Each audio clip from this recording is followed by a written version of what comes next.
এখানে রান্না বসিয়ে দিয়েছে, শাক ভাজবে, মেথি শাক। আর এদিকে খবর শুনছে। নমস্কার, মন্দিতা এন্ড মাদার্স ব্লগে সকলকে স্বাগত জানাই। ওই রান্নার চড়বড় আওয়াজ, এদিকে রেডিওর খবর।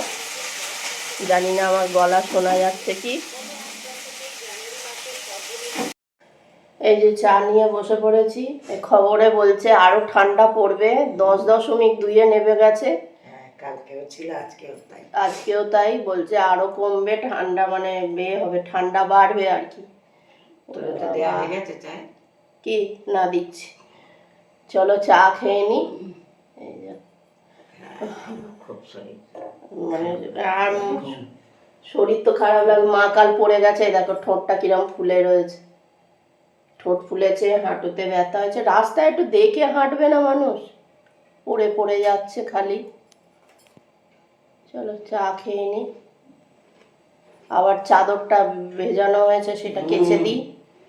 আমাকে বেলা হলেও তো কাটবে, তাতে আমি বসতে পারলে আমি টুকে দিতাম, আমি বসতে পারছি না। বসতে তো পারবেই না, হাঁটুতে এত ব্যথা। স্প্রে করলে এটা কিনে আনবো, ব্যথাটা কমবে। রাস্তায় একটু দেখে হাঁটা চলা করবে, দেখছো পড়ে যাচ্ছ। কত নেবে স্প্রে? আজ রান্না হয়েছে বেতো শাক, আলু পোস্ত, মেথি শাক ভাজা।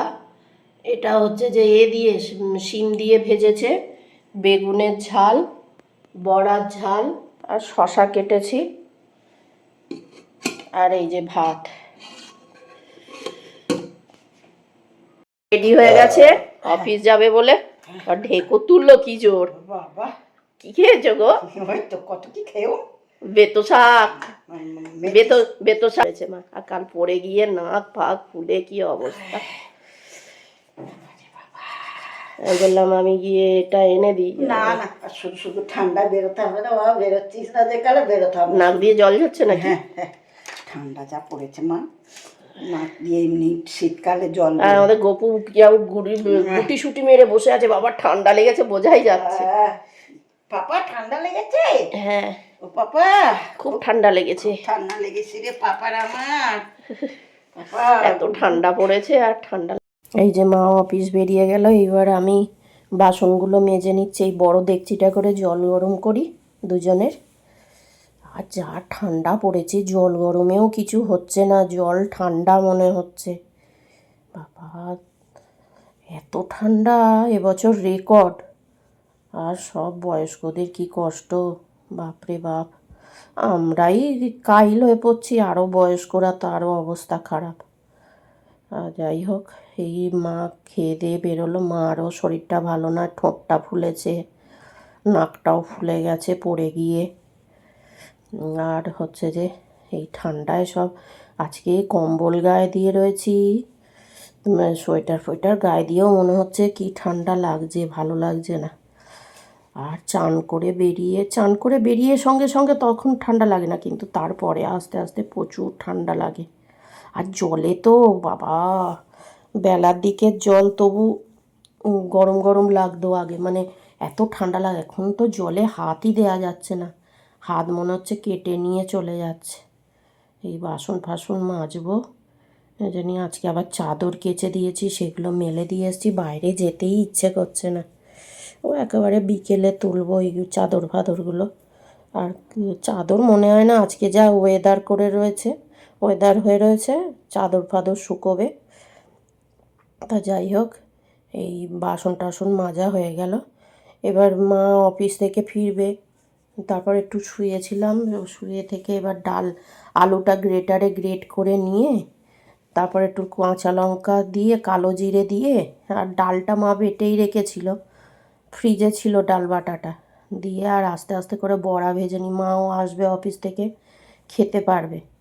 কেননা এই ঠান্ডার মধ্যে একটু চায়ের সাথে একটু চুটুর পুটুর হলে বেশ ভালোই লাগে সন্ধেবেলাটা। কিন্তু ঠান্ডার সময় না এই ভাজি তো তাতেই কি কষ্ট হচ্ছে, দাঁড়িয়ে থাকা যাচ্ছে না একদম। উফ, এত যদি ঠান্ডা পড়ে পারা যায়। এই মা এসছে, বিস্কুট চাইলো, ডগিটা এসছে, ডগিটাকে বিস্কুট দেবে বলে। ওদেরও তো কষ্ট, আবার রাস্তায় থাকে, কি অবস্থা এত ঠান্ডার মধ্যে, ওরা বলতে পারে না মুখে।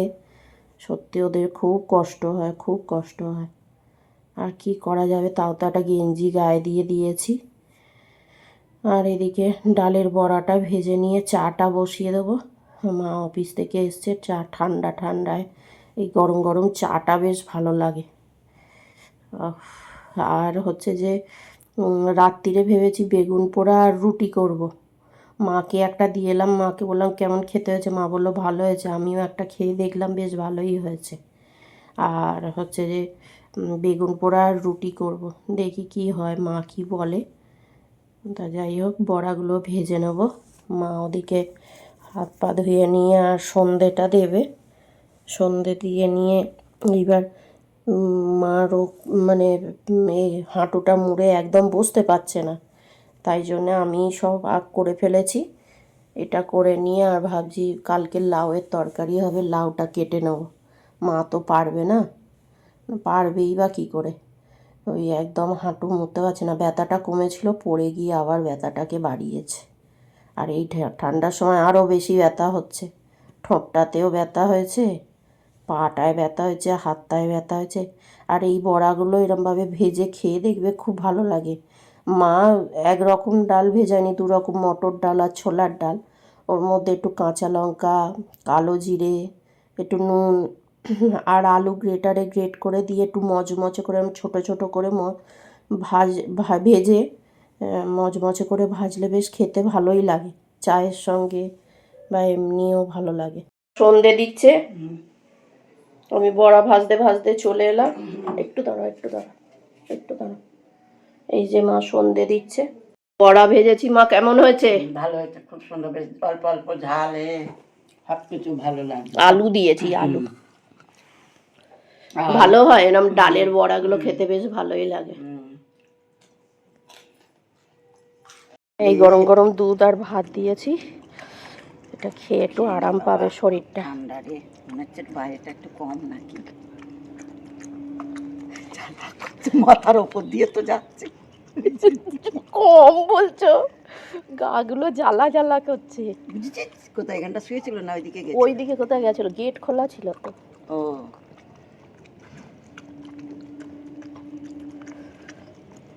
খিদে পেয়েছে গো। মা বললো আর উঠে করছিলাম, আটা মাখতে যাচ্ছিলাম, তারপরে করলাম হচ্ছে যে বেগুন পোড়াতে যাব। মাও বললো এত ঠান্ডায় আর বেগুন পোড়া আর রুটি করতে হবে না, যা তো মানুষ বাঁচছে না আর বেগুন পোড়া রুটি করছে, ও অন্য দিন করা হবে। আজকে যাই হোক তরকারি টরকারি যা আছে ওই দিয়ে মুড়ি খেয়ে নেবো। তা মা আর আমি দুজনে মিলেই মুড়ি খেয়ে নিলাম, আর বেগুন পোড়া আর রুটি খাওয়া হলো না। মা বলে এই ঠান্ডায় বড়া ফড়া ভেজেছিস, এত জল ঘেটেছিস, সকালে চাদর কেচেছিস, বাসন মেজেছিস, আর জল ঘাটতে হবে না, আর এসব করা মানে ওই ঠান্ডায় গিয়ে দাঁড়িয়ে থাকা আর করতে হবে না, ছেড়ে দে। তা যাই হোক, আমিও আর ঠান্ডায় উঠতে ভালো লাগছিল না, ওই জন্য আমিও আর বেশি কিছু করলাম না। থাক, মা যখন বলছে সেই কথাই শুনি বলে যাই হোক ওই মুড়ি টুড়ি খেয়ে বাসন, ওই ডগিটাকে খেতে দিয়ে এসে এইবার বাসন মেজে নিচ্ছি। ও কি শাস্তি, আর আমরাই ঘরে এরম করছি, ডগিটার তাহলে কি কষ্ট হচ্ছে রাস্তায়। আর মা বাইরে বেরিয়ে বলে একটু ঠান্ডাটা কম লাগছে না, বলছি কী গো, গা হাত পা জ্বালা করছে, তোমার ঠান্ডা কম লাগছে? জানি না কেন মার ঠান্ডাটা কম লাগছে মনে হচ্ছে। তা যাই হোক, এসে খাওয়া দাওয়া করে মা আমার কাজকর্ম বাদাম ফাদাম সব ভেজালো, ভিজিয়ে নিয়ে আর দুজনে মিলে এই এডিটিং করব, তারপর শুতে শুতে অনেক রাত হয়ে যায়। হ্যাঁ, সব ভেজানো হয়ে গেছে মা। ঠান্ডা আর বাইরে সকাল থেকে রাত অবধি কাজ, শুধু কাজ আর কাজ, শুতে যাওয়ার আগে পর্যন্ত কাজ। কাজকর্ম শেষ করে মা শুলো, আর আমি এই বসলাম। সব করেছে আমার মেয়ে বাবা, যা ঠান্ডা আজকে পারা যাচ্ছে না একদম, বলেছিল রুটি আর বেগুন পোড়া করবো, আর আজকে করা হয়নি। যাই হোক, ভিডিওটা এখানেই শেষ করছি। তোমরা সবাই সুস্থ থেকো, ভালো থেকো, সাবধানে থেকো এই ঠান্ডার মধ্যে। আর ভিডিওটা যদি ভালো লেগে থাকে তাহলে লাইক করো, কমেন্ট করো, সাবস্ক্রাইব করো। দেখা হচ্ছে নতুন একটি ব্লগে।